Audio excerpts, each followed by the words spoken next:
చాలామందికి ఇదొక కోరిక కోరాలి అన్న సంగతే తెలియదు. ఏ కాడికి మోకాళ్ళు వేసిన దగ్గర నుంచి అయ్యా మా అబ్బాయి, మోకాళ్ళు వేసిన నుంచి అయ్యా మా అమ్మాయి అని కొంతమంది అయ్యా అప్పులు, కొంతమంది అయ్యా రోగం అని.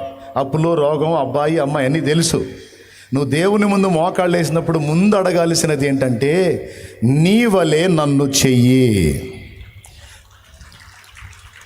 నీ స్వరూపంలోనికి, నీ స్వభావంలోనికి, నీ పోలికలోనికి నన్ను మార్చు. ఇది తమ్ముడు, ఇది అక్క, ఇది అన్న, ఇది చెల్లి, మనం ఎప్పుడు దేవుణ్ణి అడగవలసిన ప్రధానమైన ముఖ్యమైన కోరికే. ఇది ఎలా వచ్చింది మనలోకి? రెండు విషయాలు చెప్తా, గుర్తుపెట్టుకోండి. ఎలా వచ్చింది అంటే, ఒకటి, ఇలాంటి స్వభావాన్ని కలిగి ఉండాలన్న ఆశ ఉండాలి. ఏముండాలి? ఏ ఆశ ఉండాలి? ఆయన లాంటి వ్యక్తిత్వం నేను పొందుకోవాలన్న ఆశ ఉండాలి, ఒకటి. రెండవది, ఆశ ఏం చేసిద్దంటే దేవుణ్ణి అడిగేటట్టు చేసిద్ది. అప్పులు తీరాలని ఎంతమందికి ఆశ ఉంది? చేతులు ఎత్తండి. అప్పులు ఉన్న వాళ్ళందరూ చేతులు ఎత్తండి. అట్లా కదిలించండి అప్పులు ఉన్న వాళ్ళందరూ. ఇంకెవరికండి లేనిది? అందరూ చేతులు ఎత్తారుగా. అప్పులు ఉన్నాయి. పాపం, ఏం బాధపడవాకండి, నేను కూడా చేసేలే నేను కూడా చేసేలే. మంది కూడా లక్షల్లో ఉందిలే. దేవునికి స్తోత్రం. ఎంత చెట్టుకి అంత గాలని, ఎంత తోడికి అంత అప్పు. స్తోత్రం. నిజంగా నేను కూడా ఇవ్వాల్సింది ఉన్నాయండి అప్పులు. గోరకం అన్నా, నీకు అప్పు లేనిది అనవాకండి. ఉన్నాయి, మరి ఏం చేద్దాం, నేను కూడా తీసుకున్నా. అయితే దేవుడు ఇస్తాడులే, నాకేం టెన్షన్ లేదు.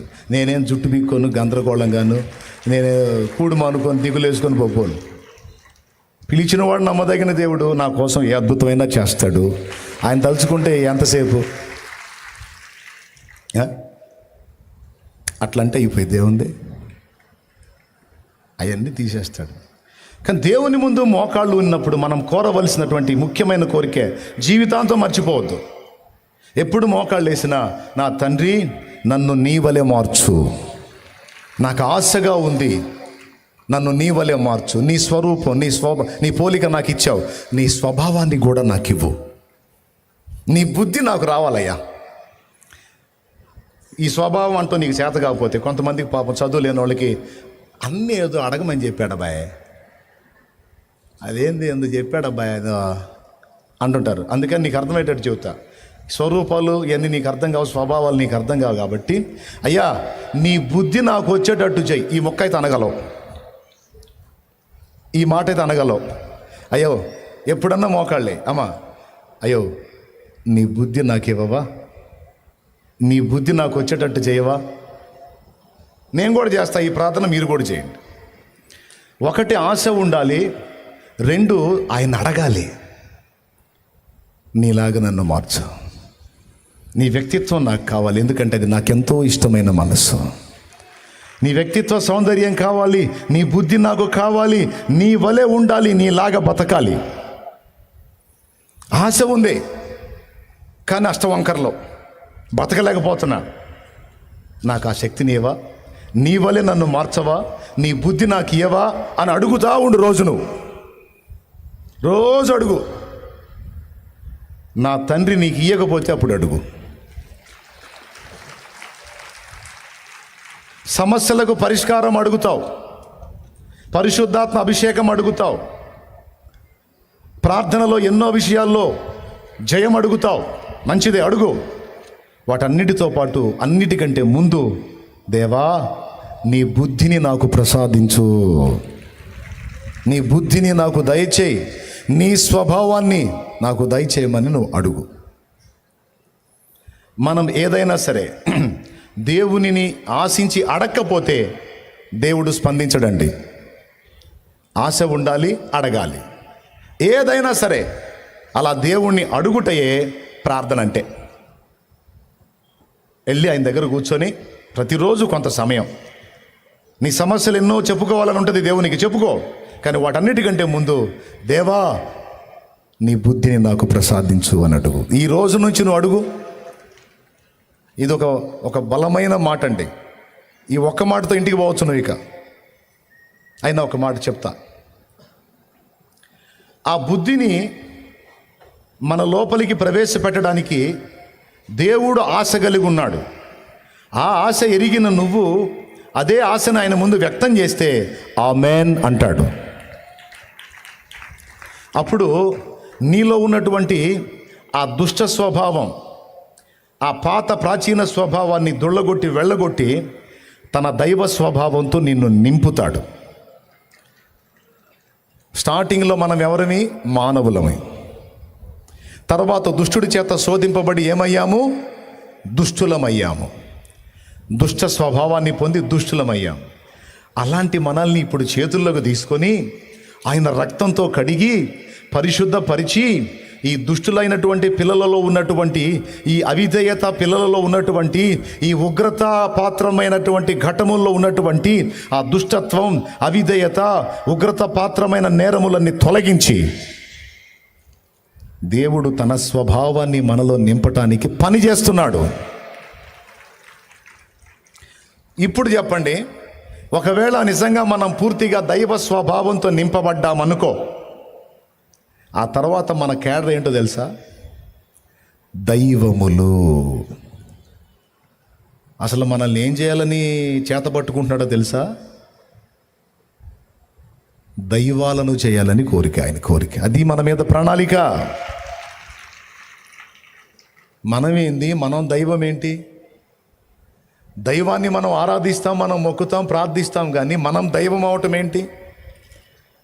నేను చెప్పేది నిజమమ్మా. నిన్ను ఒక దైవంగా మార్చాలనే యేసయ్య నిన్ను చేతబట్టుకున్నాడు. ఎంతమందికి అర్థమైందో మరి చేతులు ఎత్తితే సంతోషపడతాను నిజంగా అర్థమైతే. దయ్యములాగా ఉన్న మన బతుకుల్ని, దుష్టత్వంతో నిండిపోయిన మన బతుకుల్ని చేతబట్టి ఆ దుష్టత్వాన్ని మనలో నుంచి వెళ్ళగొట్టి దైవములుగా మార్చాలనేదే యేసయ్య కోరిక. యేసయ్య ఏమై ఉన్నాడు? మానవుడై ఉన్నాడు మరియు దేవుడై ఉన్నాడు. ఇప్పుడు మనం ఏమై ఉన్నాం? ముందు మానవులమై ఉన్నాము. తర్వాత దుష్టుడి శోధనకు లోన ఏమయ్యాము? దుష్టులమయ్యాము. ఇప్పుడు మనల్ని ఏం చేయాలని కోరుకుంటున్నాడు? దైవములను చేయాలని కోరుకుంటున్నాడు. అది తమ్ముడు దేవుని ప్లాన్. కొంతమంది మనుషులను చూసి, మా అమ్మ దేవత లాంటిది, మా నాన్న దేవుడు అని పిల్లలు చెప్పుకుంటారు. ఎవరమ్మ వాళ్ళకి దేవత, ఎవరు నాన్న వాళ్ళకి దేవుడు. కర్ర తీసుకొని బాదారు అనుకో, ఏమంటారండి? మా అమ్మ దెయ్యం, మా సరే వదిలే. కొంతమంది మనుషులు చూసి అంటారు, అయ్యా దేవుళ్ళలాగా వచ్చావయ్యా, దేవుళ్ళ అంటోడివయ్యా, అమ్మా దేవుళ్ళ లాంటి దానివమ్మా నువ్వు అంటారు. ఏదో ఒక సుబుద్ధి మన దగ్గర చూసి, ఒక దానగుణం, ఒక దయాగుణం, ఒక కనికరం, ఒక మంచి బుద్ధి మన దగ్గర చూసి, అమ్మో నువ్వు దేవుళ్ళ లాంటి దానివమ్మా, అయ్యో నువ్వు దేవుళ్ళ లాంటోడివయ్యా అంటారు. నా ప్రభు ఏం చేయబోనుకున్నాడో తెలుసా? లాంటోడు కాదు, అసలు దైవాన్ని చేయాలని పూనుకున్నాడు.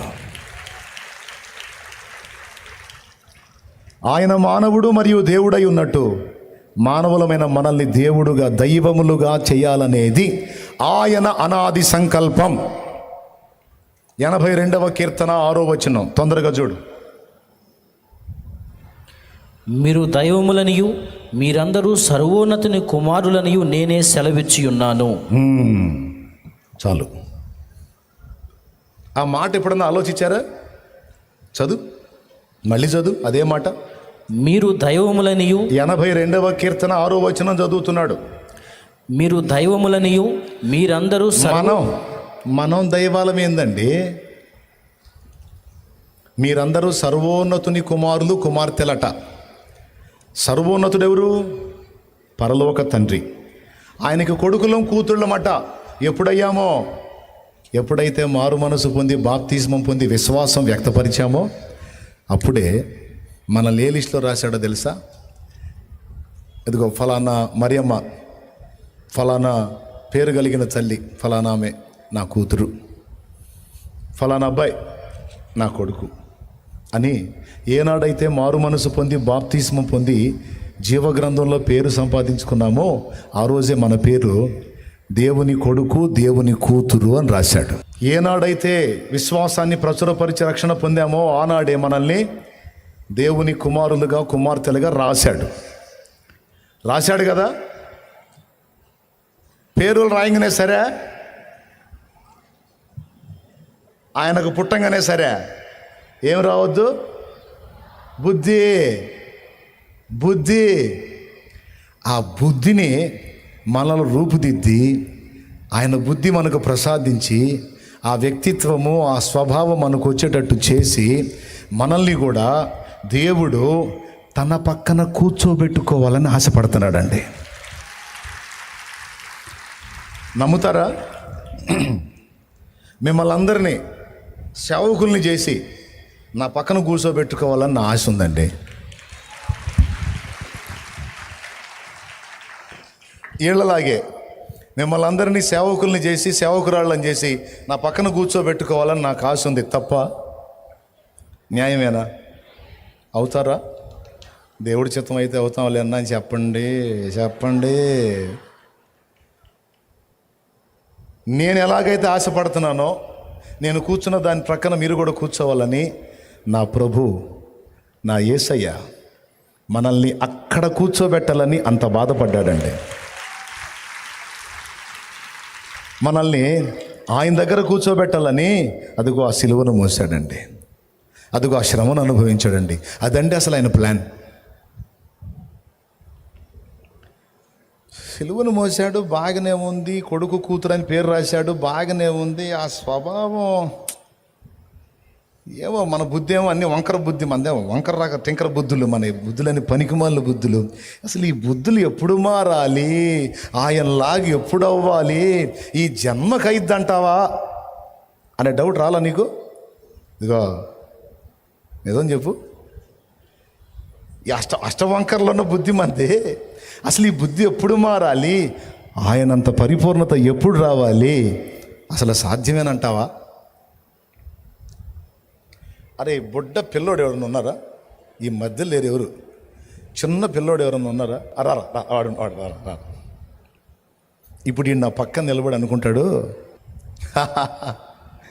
దా మనం ముందుకు పోదా, దేవునికి స్తోత్రం, హల్లెలూయా. అరే, నీకేం ఆశ ఉందిరా? మీసాలు రావాలని ఆశ ఉందా? ఉందా? చూసావు, వాడికి ఆశ ఉందంట. ఎట్టా? శాలేమన్నగా మీసాలు ఉందంట. నిజం చెప్పు, ఆశ ఉందా లేదా? ఒట్టి మీసాలేనా, గడ్డం కూడా? ఒట్టి మీసాలు. గడ్డం మీసాలు. వాడి గడ్డం కూడా కావాలి, వాడికి గడ్డం కూడా కావాలంటండి. సరే, మరి హైట్ ఇంతే ఉంటావా, నా అంత ఎత్తు కావాలని ఉందా? నీ ఎంత కావాలి? నా అంత ఎత్తు కావాలని ఉంది.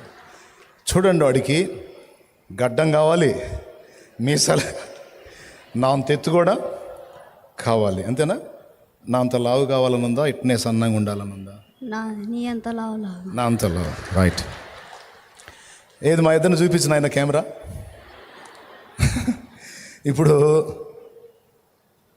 ఇప్పుడు మీసాలు గడ్డాలు రావాలంటే ఏం చేయాలరా? ఏం చేయాలి? చదవాలా? చదివితే మీసాలు గడ్డాలు రావురా? వాడు అన్నాడు చదివితే వస్తాయని. దేవునికి మహిమ. నేను చెప్పనా ఎలా వస్తాయో? వీడికి దేవుడు నియమించినటువంటి వయస్సు ఒకటి ఉంది. వాడు డైలీ చేయాల్సిన పనులు చేసుకుంటూ వెళ్తే, వాడు డైలీ చేయాల్సింది ఏంటంటే రోజు కడుపు నిండా అన్నం తినాలి. ప్రతిరోజు విసర్జించాల్సినవి అర్థమయ్యే వాళ్ళకి అర్థమైద్ది. విసర్జించాల్సిన రోజు, నింపుకోవాల్సిన రోజు, ఈ రెండు వాడు జాగ్రత్తగా చూసుకుంటే చాలు. ఇక స్నానం చేసుకోవటం డైలీ. ఎరా రోజు నీళ్ళు పోసుకుంటావా? అన్నం తింటావా? పొద్దున్నే కార్యక్రమానికి వెళ్ళొస్తావా? రైట్. మూడు విషయాలు. ఏం అనుకోవద్దు ఇలా అంటున్నానని, మీకు అర్థం అవ్వాలని చెప్తున్నాను నేను. 3 ముఖ్యమైన సంగతులు. నంబర్ 1, వాడు డైలీ స్నానం చేసుకుంటాడు. నంబర్ 2, వాడు కాలకృత్యాలు తీర్చుకుంటాడు. నెంబర్ 3 వాడు ఆహారాన్ని తీసుకుంటాడు. ఈ 3 చేస్తాడు. ఇక ఖాళీ దొరికితే ఆట ఆడుతాడు. ఆడి పని ఏదో ఆడు చేస్తాడు. అంతేగాని రోజు కూర్చొని ఆ మీసాలు రావాలి అని వాడు ఇక్కడ ఈ పెదవ మీద చేపెట్టి ఇలా అంటే వచ్చిందా? నో. దేవుడు వానికి సృష్టిలో ఎలా పెట్టేశాడంటే వానికి ఒక ఏజ్ వచ్చినప్పుడు వాని చర్మంలో మార్పు వచ్చేస్తుంది. చాలా స్మూత్గా ఉన్న ఈ చర్మం మందం వచ్చేస్తుంది. ఈ చర్మంలో నుంచే వెంట్రుకలు మొలకెత్తడం మొదలవుతాయి. దేవుడు ఏ షేప్ ఇచ్చాడో ఆ షేపు వాడికి తెలియకుండానే ఓపెన్ అయిపోద్ది.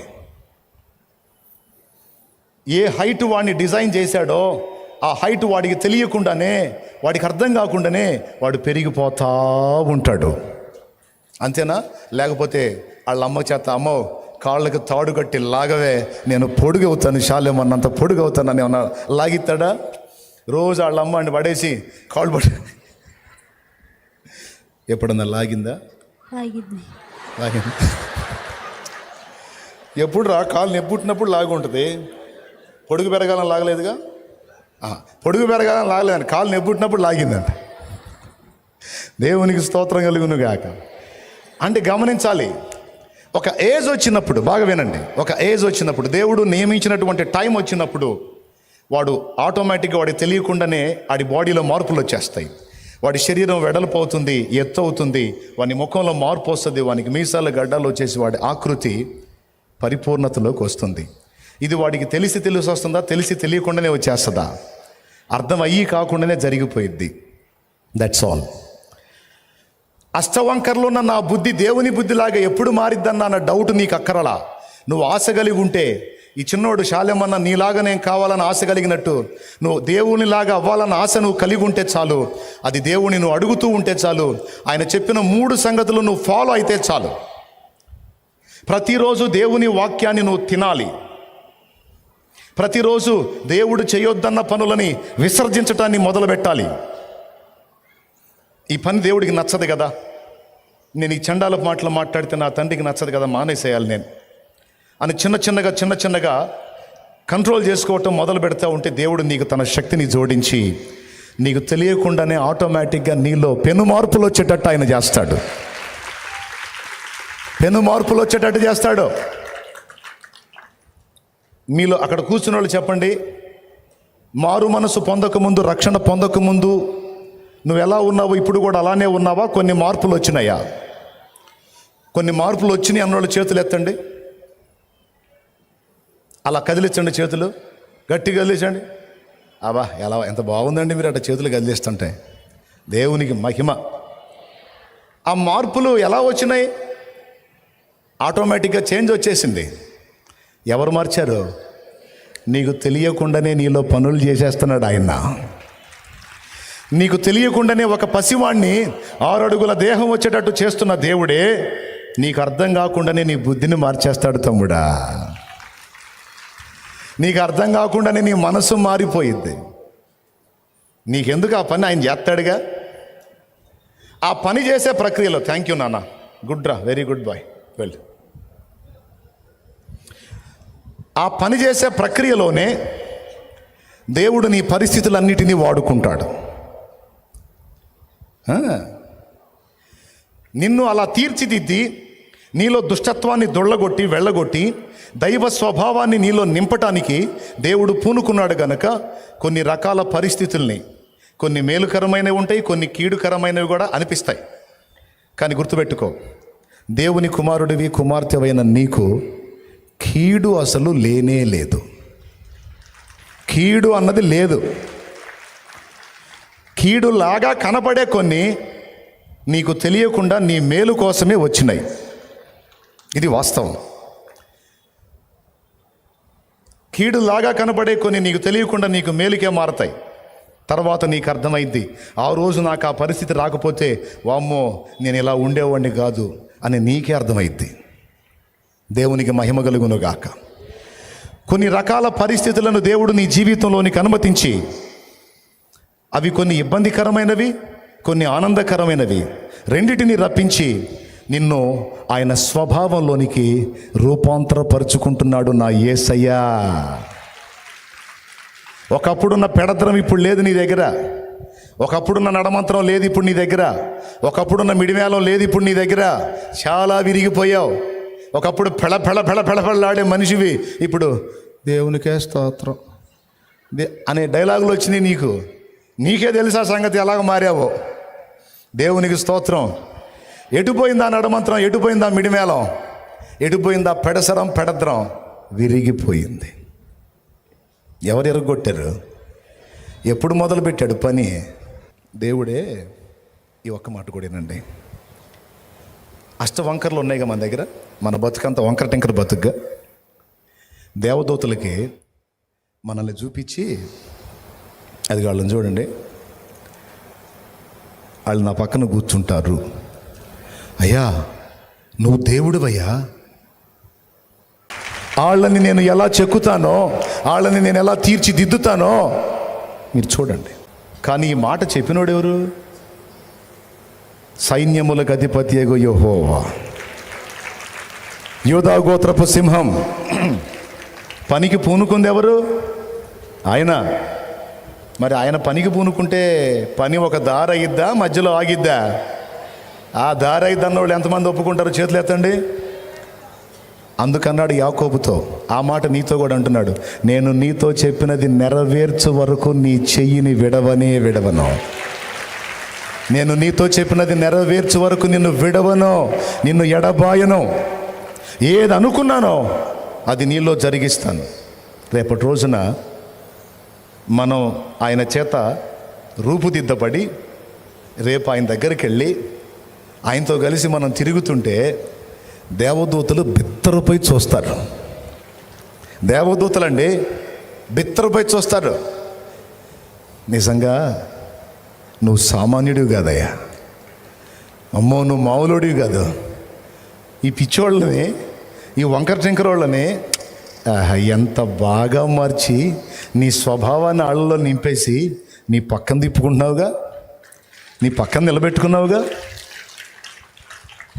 ఈ ఆధిక్యత మనకి డిసైడ్ చేశాడు, అందుకోసమే మనల్ని డిజైన్ చేస్తున్నాడు ఆయన.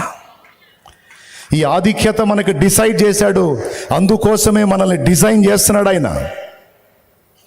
ఆ స్వభావాన్ని, ఆ బుద్ధిని, ఆయన వ్యక్తిత్వ సౌందర్యాన్ని నీలోకి నాలోకి రప్పించడానికి, నింపడానికే రకరకాల శ్రమల గుండా, రకరకాల పరిస్థితుల గుండా, నిందల గుండా, అవమానాల గుండా, లేమి గుండా, కఠినమైన ఇబ్బందుల గుండా నిన్ను ప్రయాణం చేపిస్తుంది, నడిపిస్తుంది. ఎందుకో తెలుసా?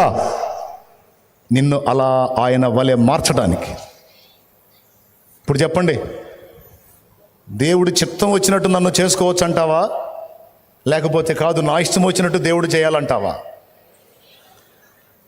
ఎంతమంది అప్పచెప్తారండి? తన చిత్తమే నాలో జరగాలి. మనసారా కోరుకుంటున్నారా? మరి ఒక్కోసారి ఎదురు దెబ్బలు తగిలినప్పుడు ఇలా ఎందుకు చేసావని ప్రశ్న ఎందుకు వేస్తున్నావు? ఇలా ఎందుకు చేసావని అడ్డ ప్రశ్నలు ఎందుకు అడుగుతున్నావు? అడగొద్దు. ఒకటే అనాలి, నువ్వు ఎందుకు చేసావో ఇప్పుడు నాకు అర్థం కాదు, కానీ భవిష్యత్తులో అయితే నాకు అర్థమయ్యేటట్టు నువ్వు చేయగలవు. కాబట్టి నీ చిత్తానికి నన్ను నేను అప్పగించుకుంటున్నాను.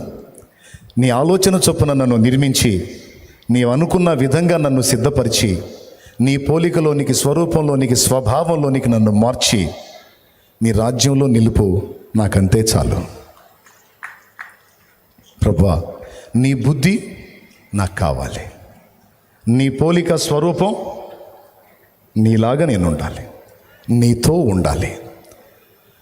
ఇలాంటి ఆశ, ఈ విధమైన ప్రార్థన మనం కలిగి ఉంటే చిన్నవాడి దేహంలో వాడికి తెలియకుండానే మార్పులు వచ్చి వాడు పెద్దోడైనట్టు, నీకు తెలియకుండానే నీలో అనేక రకాల మార్పులు వచ్చి నువ్వు పరిపూర్ణుడు అవుతావు, పరిపూర్ణాలు అవుతావు.